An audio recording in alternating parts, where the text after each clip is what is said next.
नमस्कार प्रिय दर्शकों, आप देख रहे हैं ज्योतिष मंत्रा। प्रिय दर्शकों, आज एक ऐसे विशेष मंत्र प्रयोग की चर्चा है जो साबर मंत्रों का आप जप कर रहे हैं, परंतु आपको अभी तक भी साबर मंत्रों के जप से कोई फायदा लाभ नजर नहीं आ रहा। उस परिस्थिति में इस मंत्र का मात्र 9 बार जप करना है। फिर किसी मंत्र का जब आप जप करेंगे तो लाभ होगा, हर हाल में होगा। वैसे तो पूर्व में साबर सिद्धि मंत्र गुरुसठ वीर वाला दिया हुआ है। इसके अलावा भी भगवान शिव के 1-2 मंत्र दिए हैं जो साबर मंत्रों से लाभ लेने के लिए है, परंतु वो मंत्र उस परिप्रेक्ष्य में है कि जब हम साबर मंत्रों करें तो साबर मंत्र से पहले उनका जप करें, जिससे कि साबर मंत्र शीघ्र सफल हो जाए, सिद्ध हो जाए। आज का मंत्र उस परिप्रेक्ष्य में, यदि उन मंत्रों को करते हुए भी आपको साबर मंत्रों से लाभ नहीं मिल रहा, फिर इस मंत्र का मात्र 9 बार उच्चारण करें नवनाथ का ध्यान करते हुए, तो फिर निश्चित आपको साबर मंत्रों का लाभ मिलेगा, हर हाल में मिलेगा। साबर मंत्रों का चमत्कार क्या है, ये मंत्र आपको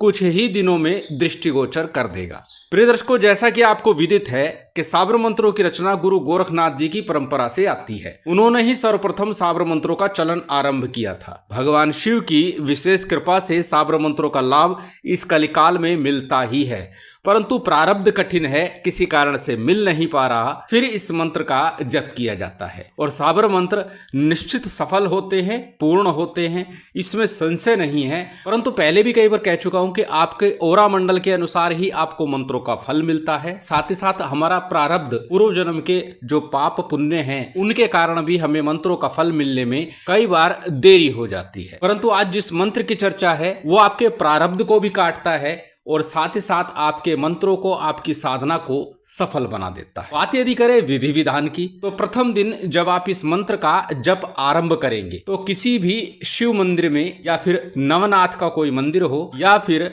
माँ भगवती शक्ति का मंदिर हो, अर्थात शिव शक्ति का मंदिर हो, या फिर नाथ संप्रदाय का धूना हो, मठ हो, वहां पर जाकर कुछ भोग सामग्री निवेदन करते हुए, प्रार्थना करते हुए थोड़ा सा पूजन विधान कर लीजिएगा। लंबे चौड़े विधि विधान की आवश्यकता नहीं है, सिर्फ कुछ भोग सामग्री ले जाइए, यथा विधि यथा शक्ति, और साथ ही साथ अक्षत पुष्प धूप दीप नैवेद्य फल फूल मिष्ठान, जो भी आपकी व्यवस्था है, जितनी आपके पास हो सकती है, जो आप कर सकते हैं, वो थोड़ा सा ले जाइएगा, उससे निवेदन कीजिएगा, प्रार्थना कीजिएगा, पूजन कीजिएगा, और फिर नित्य इसका 9 बार जप आरंभ कर दीजिएगा। बस इतना सा ही विधान है और इसी से आपको इस मंत्र का फल मिलता है। अब कैसे करना है, किस दिन करना है, किस समय करना है, यह भी जान लेते हैं। प्रिय दर्शकों, इस मंत्र का आरंभ किसी भी शुभ योग सिद्ध मुहूर्त में किया जा सकता है, परंतु श्रेष्ठ होगा यदि शुक्रवार के दिन से इसका आरंभ किया जाए। शुक्रवार के दिन प्रातःकाल, संध्या काल, जो भी समय आपको उचित लगे, जिस समय आप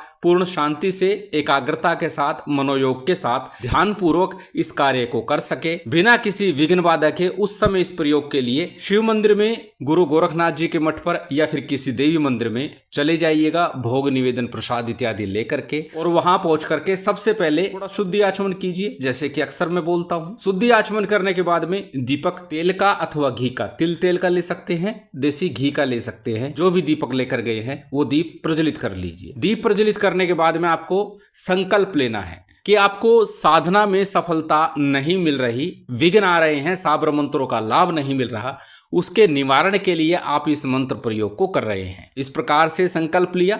संकल्प में अपना नाम बोलना है, गोत्र बोलना है, उस दिन का तिथि वार नक्षत्र बोलना है, और साथ ही अपनी कामना, जैसे कि बताया कि आप मंत्र साधना में सफलता के लिए प्रयोग करना चाह रहे हैं, तो ये आपको बोल लेना है। श्रावण का महीना चल रहा है, इस समय में इस प्रयोग को किया जाएगा तो शीघ्र ही आप सफलता का अनुभव प्राप्त कर लेंगे, इतना निश्चित है। संकल्प के उपरांत संकल्प के लिए लिया गया अक्षत पुष्प जल इत्यादि दीपक के सम्मुख छोड़ दीजिए। उसके बाद में हमेशा की तरह सबसे पहले गणपति का, गुरु का, कुलदेव, पितृदेव, स्थान देव, इन पंचदेवों का आपको ध्यान करना है, नमन करना है। थोड़े से अक्षत उनका ध्यान करते हुए, नमन करते हुए छोड़ दीजिए। इसके बाद शिव शक्ति का ध्यान कीजिए, गुरु गोरखनाथ जी का ध्यान पूजन कीजिए, और साथ ही साथ भैरव जी का भी सामान्य ध्यान पूजन कर लीजिए, जो कि अक्सर मैं बताता हूं कि सामान्य पूजन विधान अवश्य करना चाहिए। इससे हमारी साधना को, मंत्रों को बल मिलता है, हमारा प्रयोग शीघ्र सफल होता है। जब आपका ध्यान पूजन संपन्न हो जाए, उसके बाद में गुरु गणेश का वंदन कीजिए, उनके मंत्रों का जप कर लीजिए, 11-11 बार कर लीजिए। प्राप्त होगा।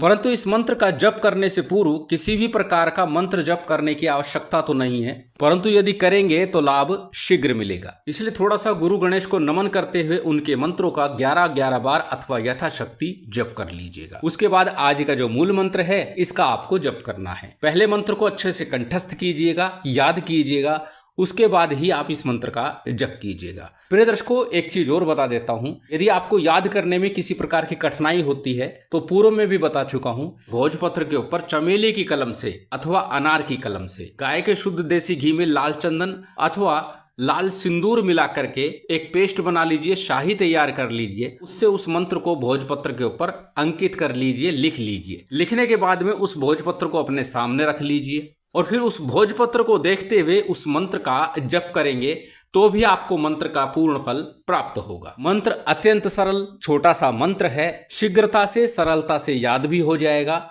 और जब याद हो जाए तभी आपको इसका जप करना है। मंत्र का स्क्रीनशॉट ले सकते हैं, किसी कॉपी नोटबुक में नोट कर सकते हैं। मंत्र को एक बार बोल करके बता देता हूं। मंत्र इस प्रकार है, ओम नमो कामरू देश कामाक्षा वाणी तहां बैठे इस्माइल योगी, इस्माइल योगी की भुरकी मती आते बली, मेरी भक्ति गुरु की शक्ति फुरो मंत्र रुद्रवाचा। एक बार पुनः दोहरा देता हूं, ओम नमो कामरू देश कामाक्षा वाणी तहां बैठे इस्माइल योगी, इस्माइल योगी की भुरकी मती आते बली, मेरी भक्ति गुरु की शक्ति फुरो मंत्र रुद्रवाचा। इस मंत्र का आपको मात्र 9 बार जप करना है। नवनाथ के निमित्त उनके शरणागत होते हुए, भगवान शिव के शरणागत होते हुए अथवा शक्ति के मंदिर में है तो उनके शरणागत होते हुए केवल 9 बार जप करना है। और 9 बार जप करके निवेदन प्रार्थना यही कि मेरे मंत्र साधना, मेरा प्रयोग सफल हो, सिद्ध हो, पूर्ण हो। इस प्रकार ये प्रयोग आपका पूर्ण होता है और ऐसा आपको नित्य प्रति करना है। घर में जब भी पूजा पाठ करें उस समय में 9 बार पहले इस मंत्र का जप कर लें, उसके बाद कोई पूजा पाठ मंत्र जाप आदि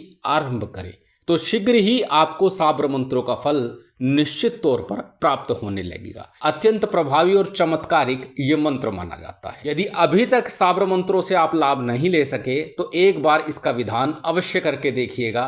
भगवान शिव की विशेष कृपा से, नवनाथ की कृपा से आपकी साधना मंत्र जाप सफल अवश्य होंगे। शिव शक्ति की विशेष कृपा आप सभी को प्राप्त हो, यही कामना है। उम्मीद करता हूं आज की ये जानकारी, ये वीडियो आपको अच्छी लगी होगी। यदि अच्छी लगी हो तो कृपया लाइक कीजिएगा, शेयर कीजिएगा। यदि चैनल पर नए हैं तो सब्सक्राइब कर बेल आइकन बटन दबा दीजिएगा। जय माता दी, जय श्री राम।